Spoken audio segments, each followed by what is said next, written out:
Salut à tous, bienvenue à tous mes abonnés. Et je vais demander aussi à ceux qui ne sont pas abonnés de s'abonner à ma chaîne pour plus de vidéos. Dans cette vidéo, je voudrais vous présenter une application qui est PS4 Simulator ou bien Simulator PS4 qui va vous permettre de jouer à des jeux PS4 directement sur votre téléphone portable. Mais pour cela, il faut avoir déjà des mémoires RAM, une bonne mémoire RAM, c'est-à-dire à partir peut-être de 3 Go de RAM.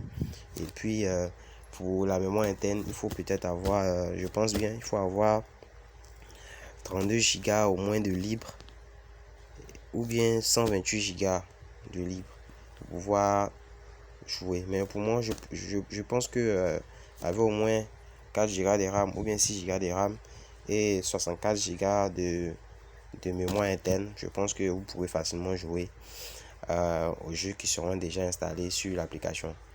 PS4 Simulator, le voici. Le voilà. PS4 Simulator va vous permettre de jouer à des jeux PS4 directement sur votre téléphone. C'est pas du fake. Vous pouvez télécharger cette application directement sur le Play Store. Vous voyez, PS4 Simulator. Je n'ai pas téléchargé ailleurs. C'est sur le Play Store que tout le monde connaît, qui est facile d'accès. Moi, je l'ai déjà installé. Il va vous suffire de l'installer. Il ne pèse pas, lourd. Il a seulement que vous pouvez le télécharger seulement qu'à 24 ou bien 64, si je me rappelle bien, 64 mégabits. Je pense bien que c'est le 64 mégabits. Une fois que vous avez téléchargé, vous cliquez sur jouer. On clique sur jouer.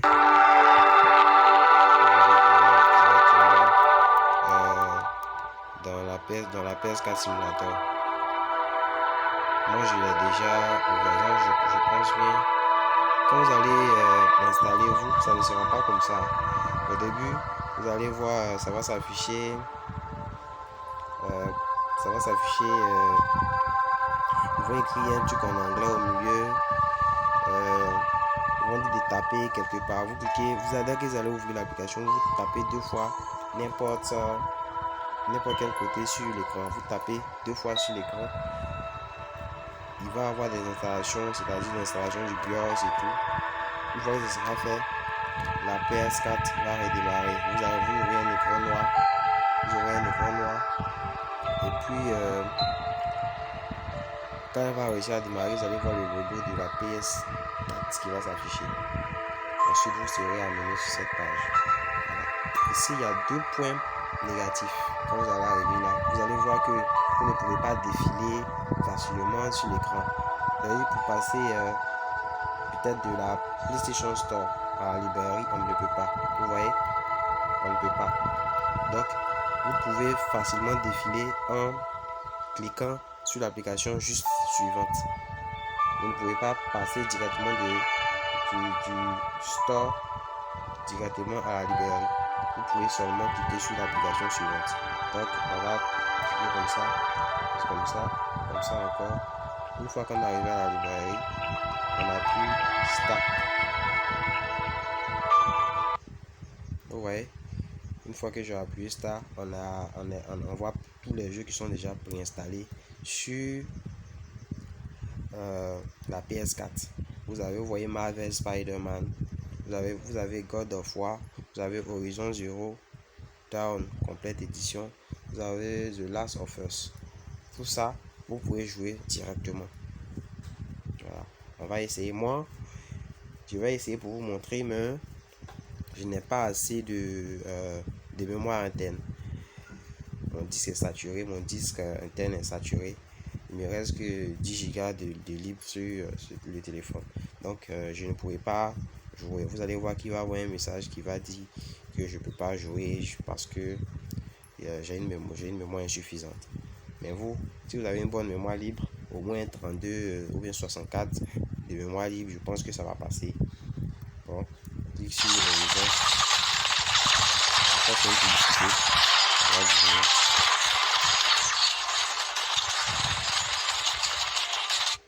Je les aime pas ça.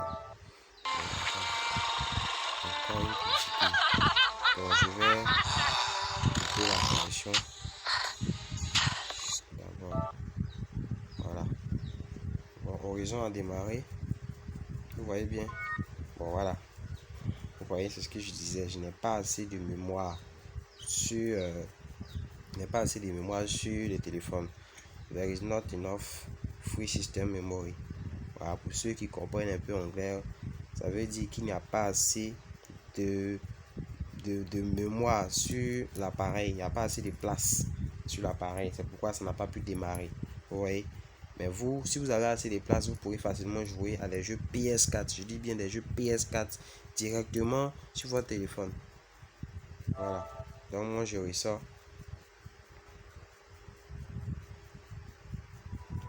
Voilà.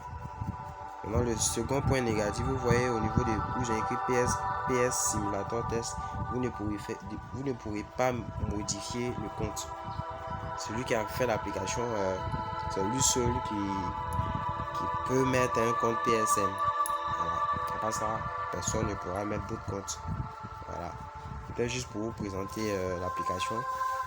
Je pense que ça vous sera utile de pouvoir jouer à des jeux PS4 directement sur son téléphone, de frimer auprès des amis, auprès de sa petite copine, qu'on peut jouer à des jeux PS4 directement sur le téléphone. Bon, c'était pour juste vous présenter cette application. Je vous dis que c'est possible de jouer à des jeux PS4. Voilà. Donc on va se quitter, ça fait maintenant 6 minutes. Je vais vous demander de vous abonner à ma chaîne pour plus de vidéos, pour m'encourager. Ça fait vraiment plaisir de voir des abonnés sur la page, afin que on puisse publier davantage de vidéos, de tutoriels pour nous édifier tous au fait, pour nous permettre d'avoir des connaissances à peu près partout. Merci de me soutenir et d'activer la cloche de notification et de me donner aussi un pouce bleu. Ça fait grandement plaisir. Merci bien d'avoir regardé cette vidéo. Donc je vais vous quitter. A plus.